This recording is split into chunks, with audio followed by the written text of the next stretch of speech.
Welcome everyone, it's Dawn Duval with Shall We Stamp. I hope you're doing well. Today we're going to be working with a sheet load of cards from Alicia, and she can be found at YouTube, Call Me Crafty Al. Now I will give you information at the end of the video of where you can go to get your copy of the template where you can download it. So we're going to be working with two sheets of 12 by 12 pattern paper. You want to make sure you get the ones that do coordinate. We're going to be making a total of 8 cards with this template. So I am using my paper trimmer from Stampin' Up, which I love.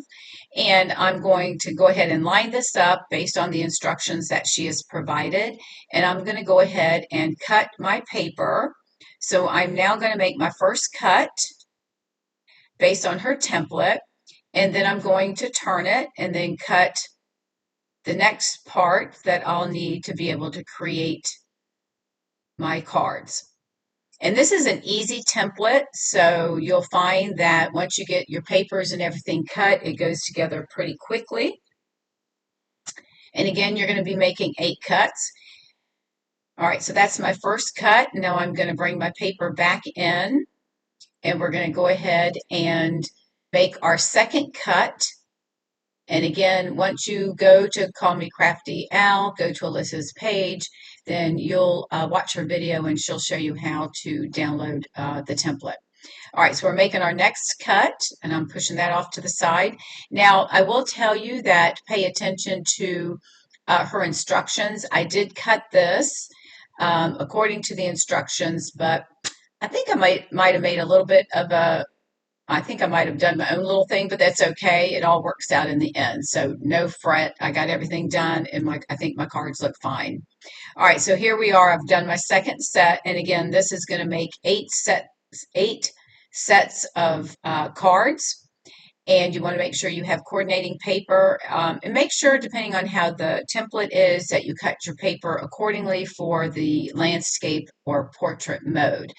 Now I'm cutting this last strip in half, and then we're going to use that to cut in half again. And these pieces will be used for the insides of our card. And then we're going to also, you'll see in the video where we'll cut some that we'll use to use on the front of the card as well. So I'm just organizing my paper. You know, when you get these strips that are a little over an inch wide, it's a little hard to hold them in place and get them cut. So you want to make sure you got it lined up evenly.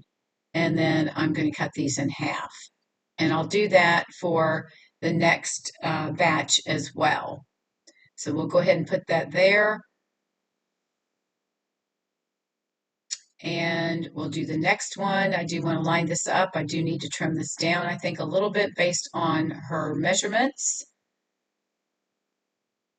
And we'll have very few scraps left over. Now, one of the things that you will see, if I'm not mistaken, is now you'll see that's taken me a little bit of time trying to get this paper lined up evenly. I'm a little particular about that, and then we're going to cut this down as well. So I'm going to put it back into the trimmer and line it up again so that we can get that cut in half. Now I will say that I did cut some of the paper off camera because I did cut a little bit different than what she had told me, but it all worked out. Okay, so now these are the cards that I created. I did 4 of each design of paper, so you'll see that I have the 4 there, and these are portrait, and then those are in the landscape mode.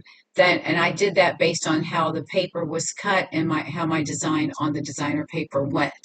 So just be mindful of that when you're cutting your paper. There's no right or wrong. You can do whatever you want. I did use the 2 3/4 circle punch, which is retired, but use any circle punch you want that's going to fit your sentiment. So I did all of these on a base of basic white, and then I put the smaller strips on the inside, which you can see. And then the outside does have the two strips of the paper that you'll see. I used a pretty peacock base for the strips, and I call that to me, it looks like tire tracks. And then I used a piece of the coordinating paper, and that's where those come from. So I did not show you cutting those, but you'll see that in the template and the video that she provides. I did add some speckles to the circle. I felt like it needed a little something, and it's a birthday card, so I thought that might, kind of look like it's confetti. And then here is one of the plain sheets that I used that didn't have a design to it, so I thought that would look good to be added to the inside of the card. So now these are my portrait ones, and this is because of the way I cut the paper. I wanted it to go in the portrait mode. So I just rotated the strips, and as you can see, I did the same thing here. And then I put one on the inside of each of these cards. Now, some of these do have different, some have the same, and then I think a couple of them have that plain color, which is Lost Lagoon, and the cardstock behind that is Pretty Peacock. And all of those measurements will be in Crafty Owl's tutorial that you will download.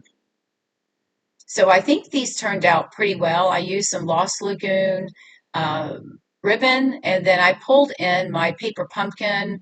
We have all sorts of paper pumpkin embellishments that are left over from our paper pumpkin kits. So I believe that those come in really handy. So I hope you've enjoyed these. Now make sure, again, you'll go to YouTube to call me Crafty Owl.